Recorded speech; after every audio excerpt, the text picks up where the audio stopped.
O Marcílio, é o seguinte, a gente não deixou de falar de geopolítica, tem muita coisa para falar, inclusive sobre a guerra aqui. Mas eu queria chamar quando tem o Marcília, eu confundo. Eu começo a chamar o Marcílio de Marcília é difícil, e o Marcílio e o Marcília de Marcílio. Mas vamos falar com o Marcílio de outra coisa que também, assim, se tem guerra lá fora, aqui Brasília tá em guerra, né? O caso Vocaro, ele tem 8 celulares. São 8 celulares ou 6? 8 celulares, um deles só foi 30%. Periciado e 30%. E já tem pano pra manga. Imagina o que ainda tem pra acontecer nas próximas semanas.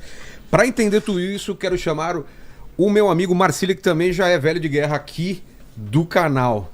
Tudo bem contigo? Ajuda a gente a entender esse caso. E hoje parece que a mulher do Alexandre de Moraes, pela primeira vez, assumiu que tem um contrato, né? E eu quero saber de você, o que está acontecendo em Brasília? Vai implodir Brasília esse caso ou não? Vai tudo acabar em pizza? Tudo bem, Vilela? Boa noite a você, a todos os participantes, toda a audiência. Olha, tem tudo para implodir ou ambos, né? A gente está diante de um imenso escândalo, Vilela, e um escândalo inédito. Mas, então, coloca o tamanho, porque a galera tem muita gente brincando com isso e claro, tem muitos elementos para fazer meme, fazer piada, mas explica pra gente o tamanho desse problema aí pro Brasil. Bom, o tamanho desse problema é que a gente pode ter, pela primeira vez na nossa história, o STF se torna centro desse escândalo. Acho que essa é a grande questão. Fora os envolvimentos de corrupção, fora essas obscenidades que a gente está por ver, muito provavelmente, nesses celulares do Vocaro, porque supostamente essas festas, né, essas orgias eram gravadas por ele, por isso que chamava Cine Trancoso, inclusive, porque era ele gravando, ninguém podia entrar com o celular, só ele. Então, fora tudo isso, nós temos uma diferença para tudo e qualquer outro escândalo, como Mensalão, como Lava Jato, que é o STF no centro, como protagonista desse escândalo. O Banco Master do Vocaro, ele não apenas fraudou os seus investidores, ele não apenas fraudou o CDB, ele não apenas fraudou o sistema financeiro, que agora vai ter que ser pago, inclusive, pelo Fundo Garantidor, e por isso vai ser pago por todos nós. Todos nós somos clientes de algum banco, e os bancos têm um pool entre eles, um combo, um combinado, e esse combinado é o Fundo Garantidor que paga a conta dessas fraudes, ou de parte dessas fraudes. Ou seja, todos nós vamos pagar a conta das fraudes promovidas pelo Banco Master. Mas não é só isso, Vilela. O grande ponto é que o Vocaro, ele parece que comprou o Brasil inteiro, ou muita gente dentro do Brasil, inclusive dentro dos poderes da República, dentro do Judiciário, dentro do Executivo, dentro do Legislativo, e é esse o escândalo que está agora ainda sendo desvelado. Quer dizer, ele comprou mais quem? Ele comprou quem exatamente? Comprou para quê? Quem pode estar por trás ainda do Banco Master? O escândalo do Banco Master com os seus investidores, será que não é a ponta do iceberg de um crime organizado, ou dele está, enfim, digamos assim, como a face, né, de um crime organizado que está por trás? Qual o envolvimento dessas pessoas todas com o Supremo, como eu mencionei? Hoje a gente tem, por exemplo, o ministro Toffoli, suspeito, né, sendo acusado ainda na imprensa, ainda não formalmente, mas suspeito de ser dono de um resort. Ele assumiu, por exemplo, que ele teve sociedade com a tal da empresa Maridit, e essa Maridit, ela foi compradora do resort Itaiaia. Esse resort Itaiaia tinha, por exemplo, um cassino clandestino lá dentro. Esse Itaiaia teve negócios com o Fundo Reag, que era parte da operação do Master, ou seja, a gente tinha até agora há pouco o ministro Toffoli investigando o Master e sendo possivelmente ligado ao Master de alguma maneira, e sendo possivelmente um dono de um cassino clandestino. Olha que escândalo. Do outro lado, a gente tem o ministro Moraes, supostamente, ou essa é uma das possibilidades das investigações, sendo contratado indiretamente para proteger o Vorcaro. Essa é uma possibilidade. A esposa dele, ninguém sabe o que fez, deu uma nota à imprensa sobre os seus serviços e não convenceu ninguém. Ela chega a dizer, Vilela,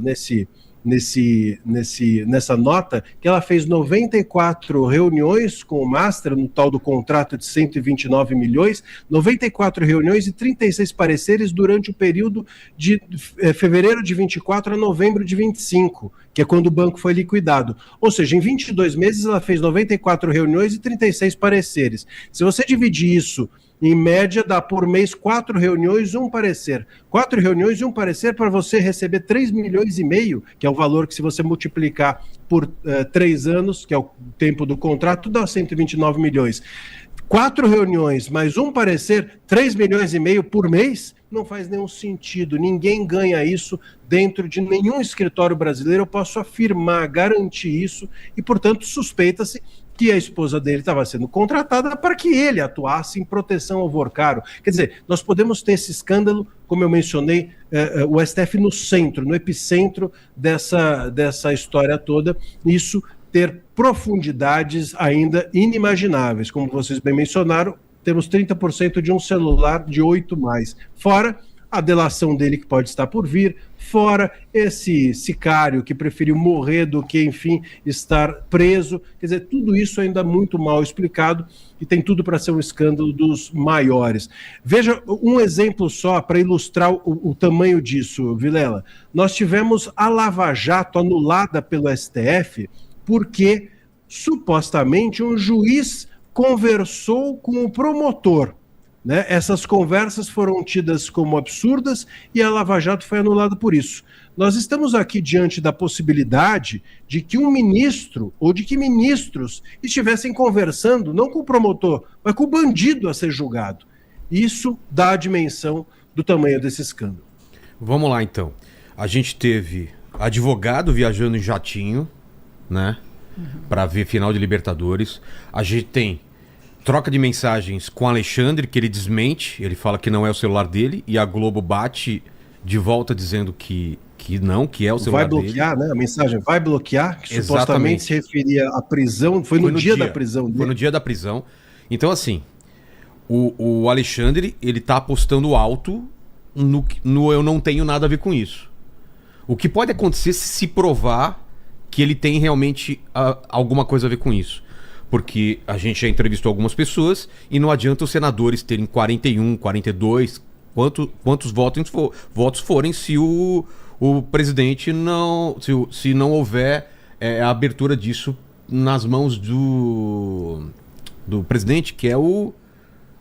Alcolumbre? Alcolumbre. Tá na mão dele. Então, assim, quais são as movimentações políticas que podem acontecer numa tal... se ficar provado que Toffoli e Alexandre de Moraes têm envolvimento com isso, ou se, de outro lado, eles podem impedir isso de seguir e todo mundo ficar a ver navios. Lembrando que o Zema entrou hoje com pedido de impeachment, né? É? Sim. Então, como funciona o impeachment de um ministro do STF?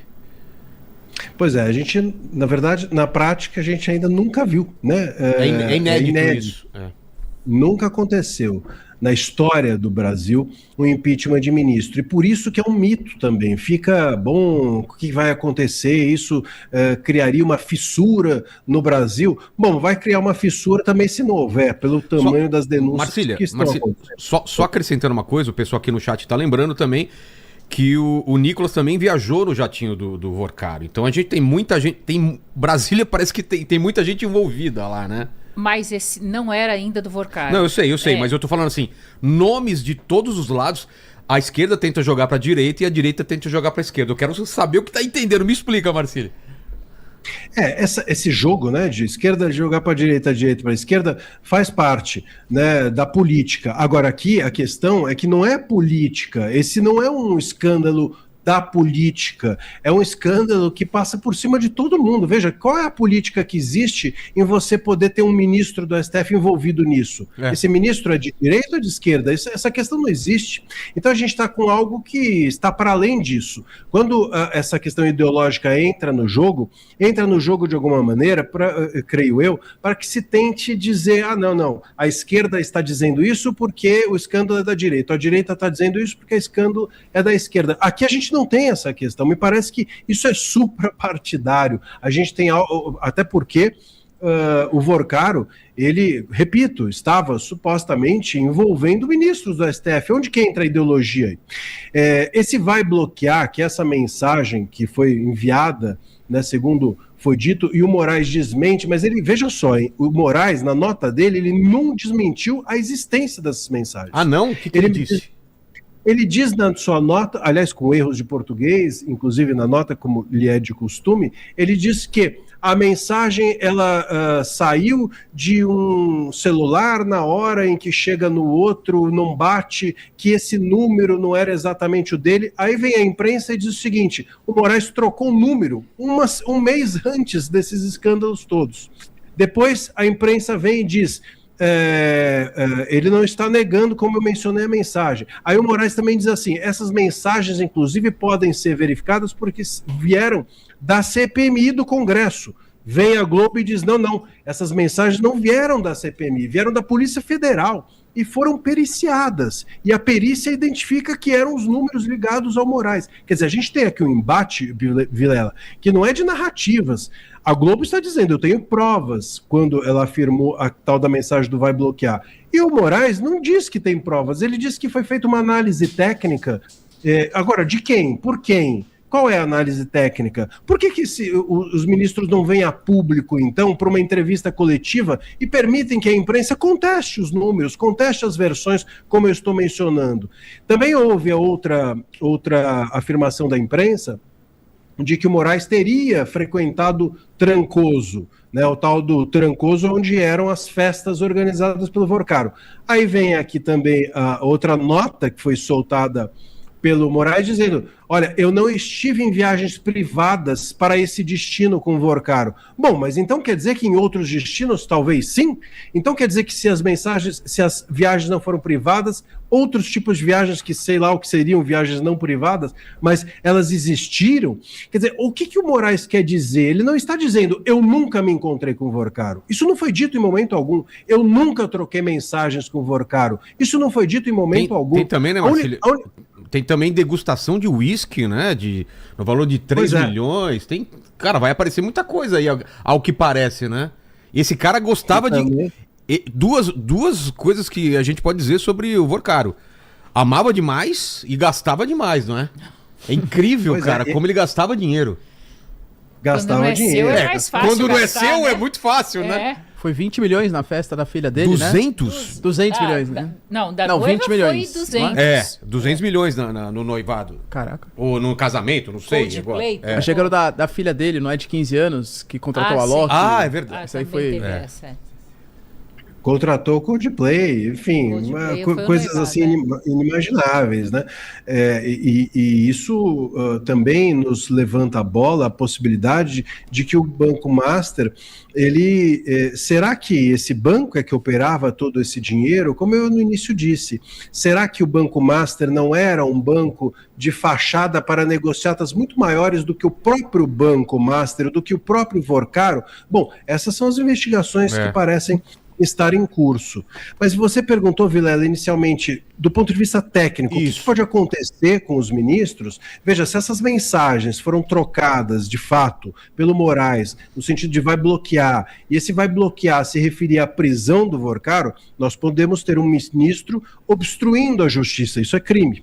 Nós podemos ter um ministro que estava advogando para... um juiz não advoga, estava advogando em favor de um bandido, de um criminoso, de um acusado. Bom, isso também é crime, chama-se advocacia administrativa.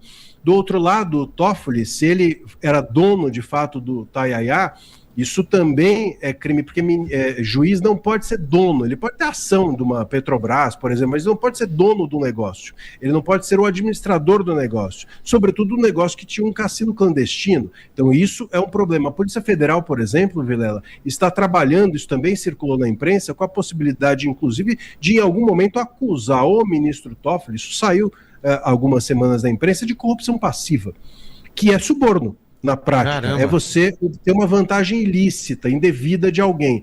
Essa é uma das linhas que a polícia anunciou estar investigando. Quer dizer, nós podemos sim estar às voltas com ministros, não apenas que podem ser impeachmentados pelo Senado, como vocês mencionaram, como também podem em algum momento ser investigados formalmente e, se condenados, presos. Mas tem pode acontecer. Duas questões aí. O Alcolumbre está sentado em cima dos pedidos de impeachment. Enquanto ele estiver sentado, não acontece nada.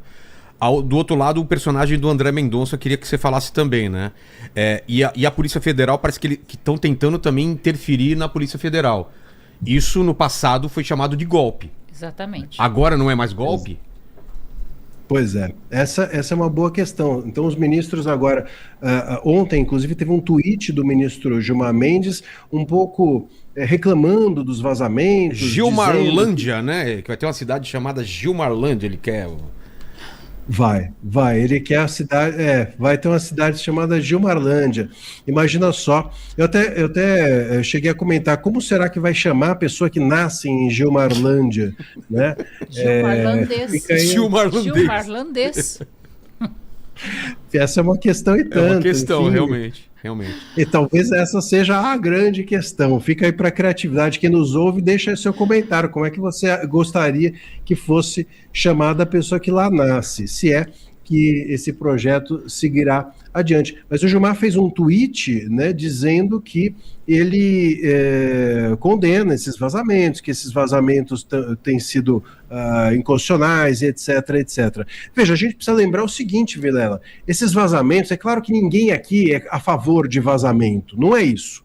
Mas, se não houvesse esse vazamento, o caso até agora estaria oculto dentro de um dentro de um buraco negro do gabinete do ministro Toffoli. O ministro Toffoli estava com o caso sob sigilo total, ninguém estava sabendo de nada, e essas mensagens, enfim, tudo agora que a gente tem revelado, não estava aparecendo. Quando ele pegou o caso, ele concentrou e guardou ali dentro do seu gabinete, inclusive chegou a escolher quais eram os peritos que iriam verificar o trabalho da Polícia Federal, quer dizer, tentou controlar até a Polícia Federal. Então, hoje, o vazamento é uma forma de contornar um STF que parece querer que as investigações não sigam adiante. Não é o recurso ideal? Não é. Mas me parece que é o recurso que há na mão. A Polícia Federal está preferindo soltar para a imprensa as informações do que entregá-las para o STF. Isso é grave, isso mostra como o STF tem agido de forma corporativa em relação a esse caso e talvez o maior símbolo disso seja o que vocês mencionaram. Nós temos agora as notícias de que o STF quer interferir na Polícia Federal. Quer dizer, na época que o Bolsonaro, e essa era a alegação, estava desejando interferir na Polícia Federal, isso era golpismo.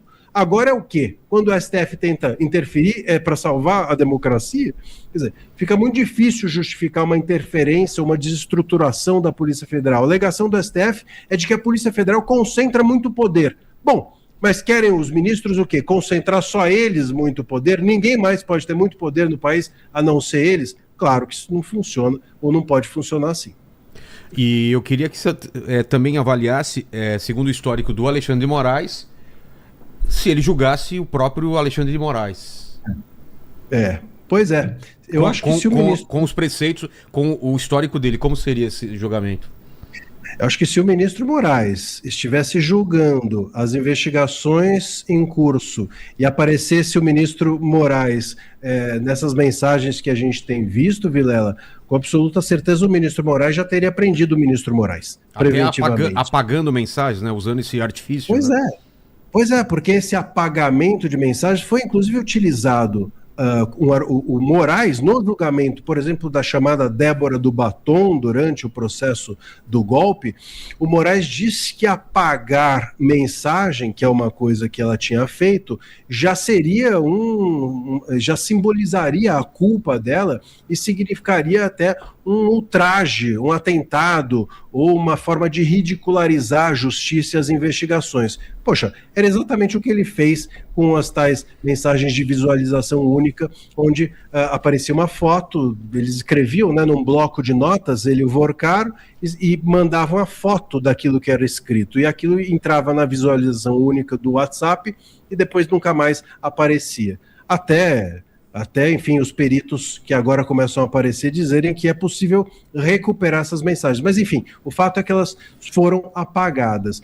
Então, é muito difícil, existe uma hipocrisia na forma como o STF está tratando esses vazamentos o trabalho da Polícia Federal agora e como tratou o trabalho da Polícia Federal durante, por exemplo, esses 7 anos de inquérito das fake news. E da forma também como o ministro Moraes tratou os réus de todos esses últimos 7 anos e como vem tratando agora essa questão, com notinhas, enfim, sem dar maiores explicações à opinião pública. Marcelo, a gente viu que ontem teve a abertura pelo Senado da autorização da CPI. Foram 37 assinaturas, se eu não me engano, né, que superou o mínimo ali necessário. Eu queria saber, na sua opinião, qual que pode ser o impacto de uma CPI contra os ministros do STF, se pode auxiliar na investigação, se pode trazer aumento da repercussão pública, ajudar, né, a descobrir aí os reais crimes que foram cometidos. Olha, eu sempre sou a favor de CPI ou CPMI. Acho que sempre elas favorecem. Muita gente fala assim, isso aí acaba sempre em pizza. Veja, a CPI, ela não serve para punir, ela serve para revelar aquilo que há dificuldade para ser revelado. Vamos nos lembrar, por exemplo, do escândalo aqui do INSS. Quando houve o escândalo, iniciou-se todo esse burburinho em torno do INSS, me recordo, por exemplo, que a direção da Polícia Federal, naquela época, veio a público dizer que o tal do Frei Chico, que agora se revela um personagem importante na história, ele não tinha nada a ver. Que ele já, sem ser investigado, a polícia já tinha dado essa declaração, ou a cúpula da Polícia Federal. Bom, ali já ficava claro que ia ser difícil que esse caminho pela Polícia Federal a gente chegasse a algum lugar. A CPMI começou as suas investigações, houve uma mobilização, a imprensa se interessou pelo assunto, todo dia isso estava na pauta de todo e qualquer veículo de comunicação, e com isso a Polícia Federal acabou sendo estimulada, vamos dizer, se não forçada, a investigar aqueles personagens mais políticos que não estavam ainda sendo investigados devidamente. Quer dizer, a CPI ou a CPMI não fez nada para que a polícia, formalmente, para que a polícia fosse adiante, mas estimulou. Eu acho que a visibilidade que uma CPI ou uma CPMI tem é sempre muito bem-vinda, independente do resultado a que chega. Agora, essa do CPI, uma CPI sobre o Toffoli ou sobre o Moraes, pode ser muito relevante, porque hoje, nesse momento, nem Moraes, nem Toffoli estão sendo, que a gente saiba, formalmente investigados. E creio, como o Vilela disse, sobretudo se fosse o Moraes o relator, sem dúvida esses 2 ministros, em tese, né, seriam já investigados pelo critério que ele tinha com os demais. Então, é importante porque talvez essa CPI possa estimular justamente que se investigue ministro do STF. Qual o problema de investigar ministro do STF? Eles estão acima do bem e do mal? Se eles cometeram esses ilícitos, se isso tudo que está agora começando a surgir for verdade, se o que a imprensa traz for correto, bom, eles precisam ser punidos, inclusive, não apenas investigados, ou não apenas perderem o cargo. É coisa séria, nós estamos diante de, como vocês mencionaram até hoje, agora revelado uma farra do uísque em Londres em 24, envolvendo Gonê, que é o procurador, Toffoli, que é um dos juízes, o Moraes o Messias, quer dizer, Hugo Mota, todo mundo estava lá tomando uísque numa noitada de 3,2 milhões de reais em 2 horas de degustação. Quer dizer, se isso era feito, me parece claro que o Vorcaro tinha uma intimidade com todas essas pessoas. É preciso que haja uma investigação e que se passe a limpo. Não é possível a gente ter desconfiança de que ministro da Suprema Corte do país esteja envolvido, ainda que indiretamente ou diretamente, não importa, com o Vorcaro, que declarou-se, sem dúvida alguma, um perigoso criminoso. Marcília, eu queria te perguntar, embora seja um escândalo de tamanho assim desproporcional, se a gente, na tua opinião, você acha que a gente está vivendo um caso isolado ou, como você disse no comecinho dessa conversa, seria apenas a primeira peça aí de um dominó que vai revelar escândalos ainda maiores quando a gente fala do sistema financeiro e poder, com a junção aí do poder político no nosso país? Acho que a gente, se as investigações seguirem, nós, sem dúvida alguma, vamos descobrir que é a ponta do iceberg, tem coisa muito mais profunda aí. Não sei exatamente o que, não sei para que lado que a profundidade se dirigiria, mas que há algo muito além do Banco Master, eu não tenho dúvida, me parece claro. Até porque, veja, é uma questão intuitiva. Para que você vai comprar o país inteiro? Veja, a gente está dizendo realmente de um Vorcaro, de um banco que pagou $500 milhão em 2024 só para advogados.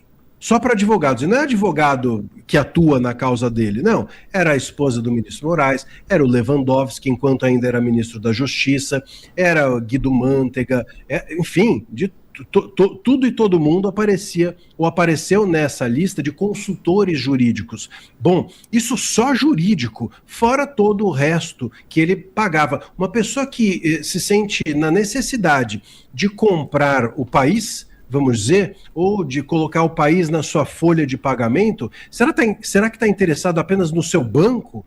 É muito pouco.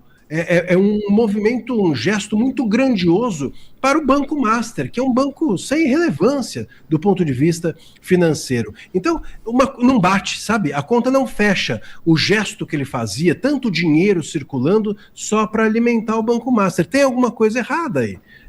Não encaixa. E esse encaixe, quem tem que fazer, claro, é a Polícia Federal. Precisa ir atrás disso e ver o que mais há de profundidade, quem mais está envolvido e o que há mais de profundidade nesse escândalo. Eu fico aqui também, uma questão interessante disso é pensar que lá em 2018, 2019, quando inclusive começou o inquérito das fake news, a Lava Jato, ela batia as portas das mesmas questões que hoje nós temos aqui e que lá atrás foram enterradas e com o aplauso da velha imprensa, inclusive, que eram escritórios de advocacia de ministros e que era o envolvimento do judiciário nos escândalos todos, inclusive envolvendo o sistema financeiro ou parte dos bancos e etc. A Lava Jato estava chegando nisso lá atrás, tanto que tinha a chamada Lava Toga, que foi abafada, tanto que tinha essa questão dos escritórios, tinha investigações do COAF, etc., e a Lava Jato morreu junto todos esses inícios de investigação, vamos dizer, que agora voltam. Então a gente tem aqui um efeito rebote de algo que já existia há muito tempo e que, de alguma maneira, o sistema, vamos chamar assim, abafou. Obrigado demais, Marcília. E vamos seguindo aí, né, com notícias novas e se precisar do teu conhecimento, a gente te acessa de novo. Obrigado demais. Aí.